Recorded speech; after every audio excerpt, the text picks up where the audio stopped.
your honest, sonsy face, great chieftain are the pudding race. In the ma you tak your place, pinch, tripe, or theorem. Weel are you worthy of grace, as lang's my air. The groaning trencher there you fill, your hurdies, like a distant hill. Your pin would help to mend a mill in time of need, while through your pores the juice distill like amber bead. His knife, see rustic labour dicht, and cut ye up wi' ready slicht, trenching your gushing entrails bricht, like ony ditch. And then, oh, what a glorious sight! Warm, reeking, rich. Then, horn for horn they stretch and stride, deal take the hindmost, on they drive, till all their well-swolled kites belive are bent like drums, and all good men mislike derive. Bethank ye hums. Is there that o'er his French ragout, or olio would store soon, or fricassee would mak a spew wi' perfect scunner, looks down, with sneering, scornful view, on sae a dinner?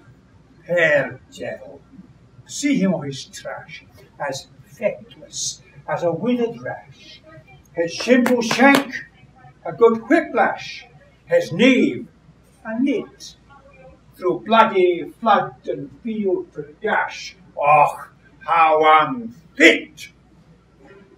Mark, mark the rustic, haggis fed. The trembling earth resounds his tread, clapping his wally knees a blade. I'll mak a whistle, and legs and arms and heads will sned like taps of thistle. Ye powers, will mak mankind your care, and dish us out a bill of fare. Old Scotland wants nae skinking where the jalps and luggies. If you want her grateful prayer, gie her a haggis. A haggis. Haggis. A haggis.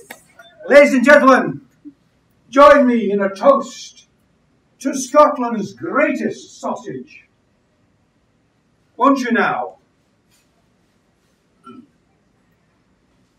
To a haggis! To a haggis! Let me tell you a story.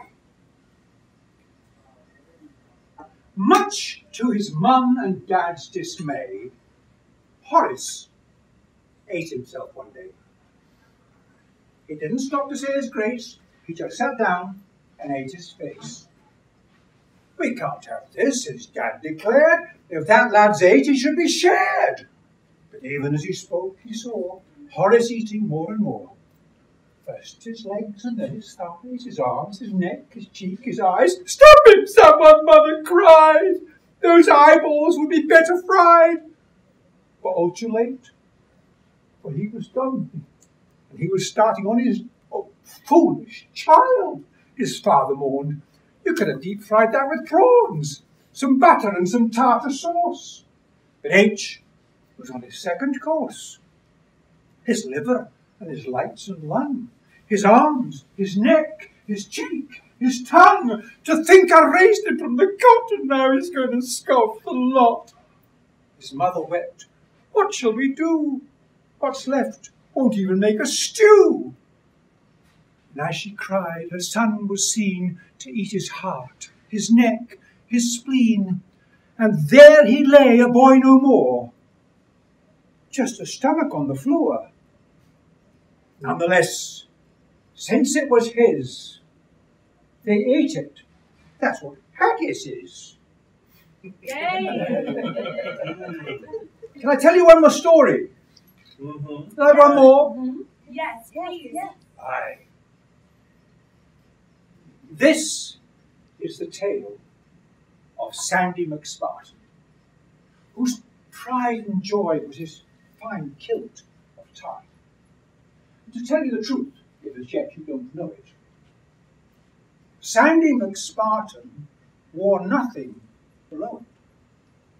Now, the ladies around would all pray for a breeze that might blow Sandy's kilt way up over his knees. Then their eyes would sparkle and look so forlorn as they gazed at what Sandy had under his sporran. At Burns night dinners, he was always selected to carve up the haggis for the newly elected. And one night, he stuck the knife in with a slap, and the whole bloody mess slipped into his lap. He lifted his kilt to get rid of the dollop. 6 ladies in front hit the floor with a wallop. Dr. Craig shouts, "They've fainted, as sure as you're born," for they'd glimpsed at what Sandy had under his sporran. "If you can't keep that hidden, you might camouflage it," said English militiaman Captain Sam Paget. So artist McNabb, who hails from Dumbarton, he painted the thing the same as his tartan. So all of you ladies who are looking for thrills, just go to Scotland and head for the hills. For there in the glen where Wallace once fought is the one man on earth with a tartan whatnot. Ladies and gentlemen, happy Burns night. May God bless you all.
Ladies and gentlemen, I do not have to tell anybody here that there are obvious differences between lads and lassies. And I'm not talking about mere biology.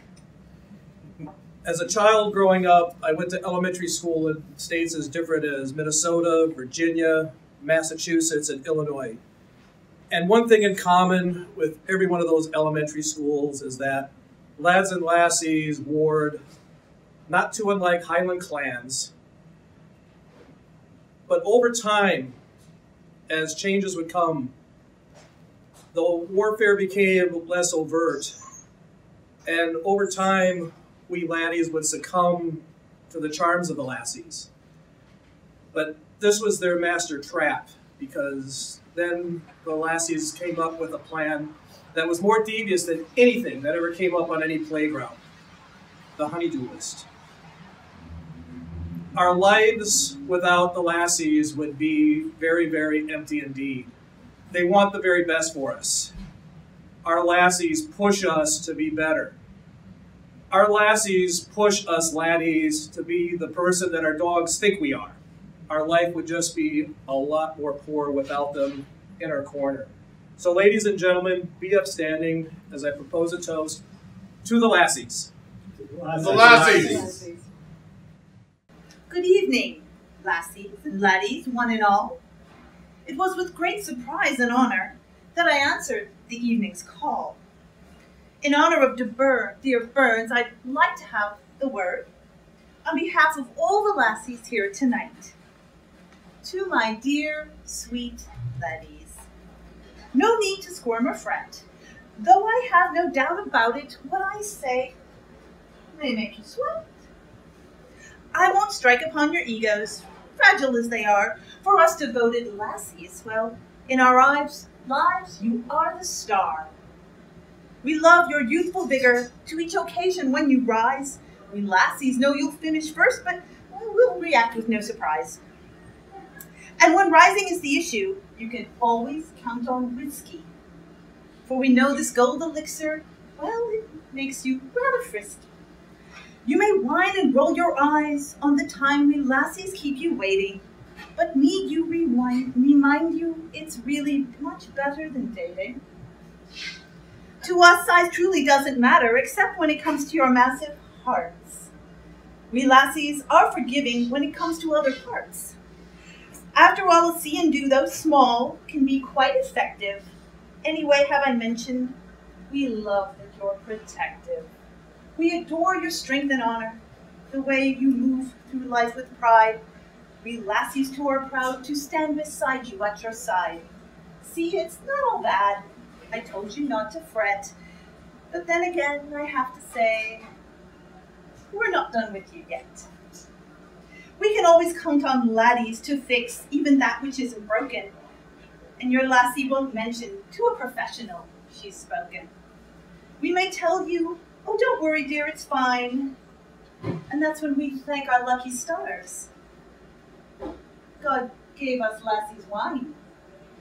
What I say is most in jest. Don't take it much to heart, for we lassies, one and all, with our laddies cannot part. So with your drinks, please be upstanding as I end this long-rhymed toast. For to you, our handsome laddies, we lassies will always love the most. To the laddies. To the laddies.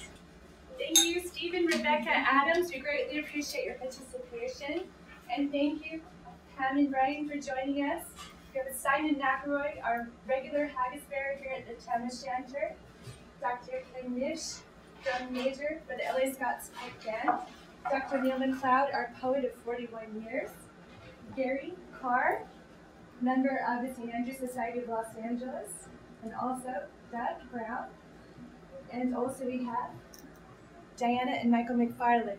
And behind the camera, you cannot see the very beautiful Kelsey Deanne. Thank you so much for joining us for this special presentation of Burns Supper here at the Tam O'Shanter, produced by ScotWeek. We hope to see you next year. Goodbye for now. Stay well, stay safe. We'll see you next year.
If I can see the changes that have come with me these past few days, I've been afraid that I might drift away from singing stories and telling songs.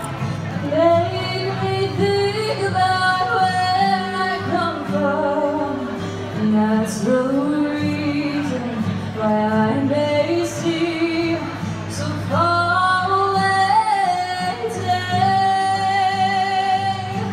Let me tell you that I love you, and that I think about you all the time. Now I know you're calling me. Now I'm going home. If I should become a stranger, you would make me more than sad. Now I know you're spinning everything I've ever had. Now I have to move, and I've kept on moving through the points that I needed through it. Lost a friend that I needed losing, found others on the way. I kissed some fellas, left them sighing. Broken dreams, there's no denying. I traveled hard, sometimes with countless flying. Somewhere in between, let me tell you that I love you, that I think about you all the time. Counting on you, you are calling me. Now I'm going home, and if I should become a stranger, it would make me more than sad.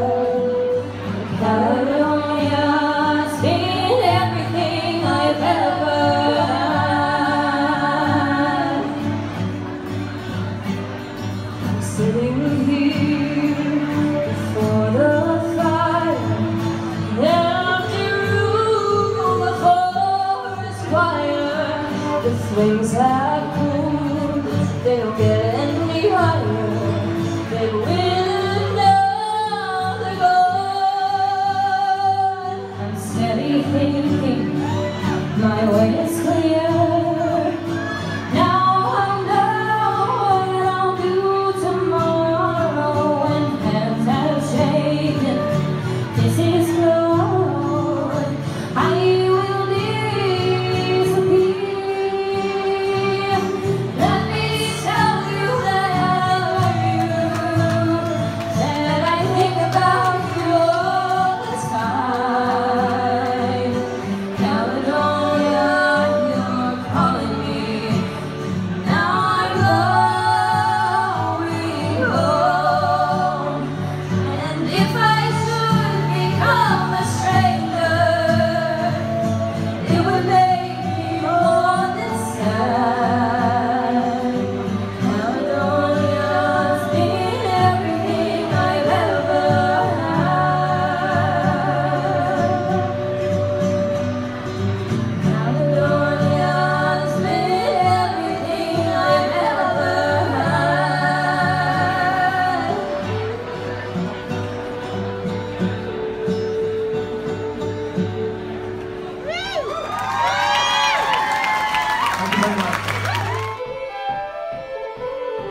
long time before the devil went down to Georgia,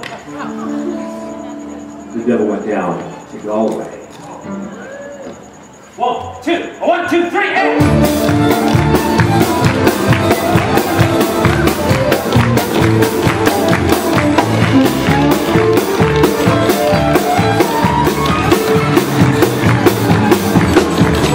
Well, the devil went down to Galway. He was looking for soul to steal.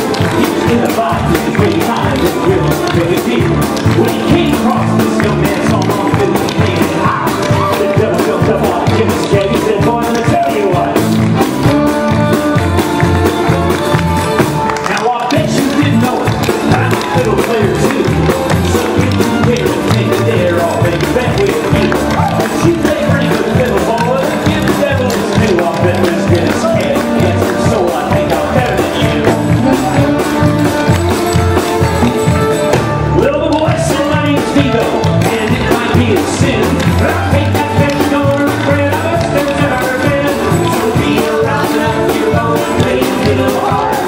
Help us lose the Galway and the devil is the part. If you win, take the shot and get a day on roll. If you lose, it'll get your soul. Let's play one.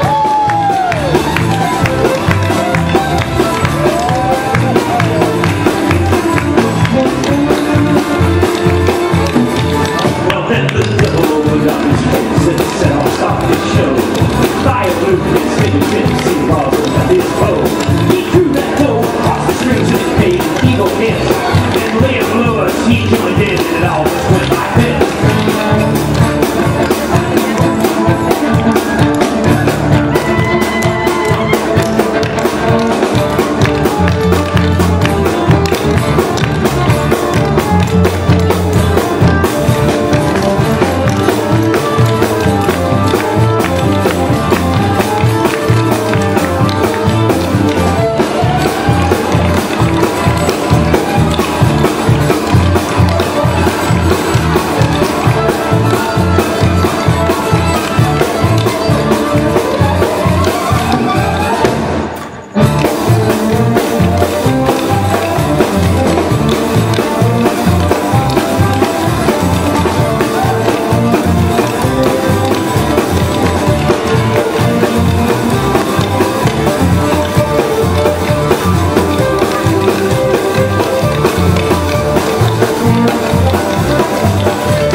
Well, when the devil finished, Bill said, that's a pretty good old son.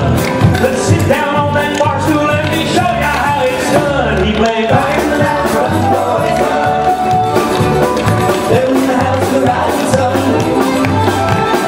Chicken in the red pan, picking up dough. Making it up like no child knows.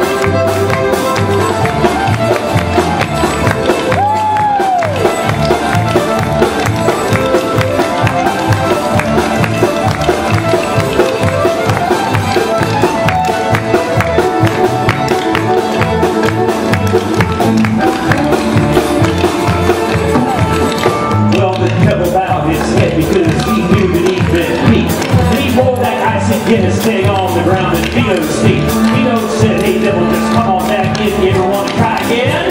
Get twisted, the little leprechaun, I'm the best there's ever been. He played back and down, running boys up. Down in the house, the rising sun. Chicken in the red pan, picking up dough. Really it out like no child knows.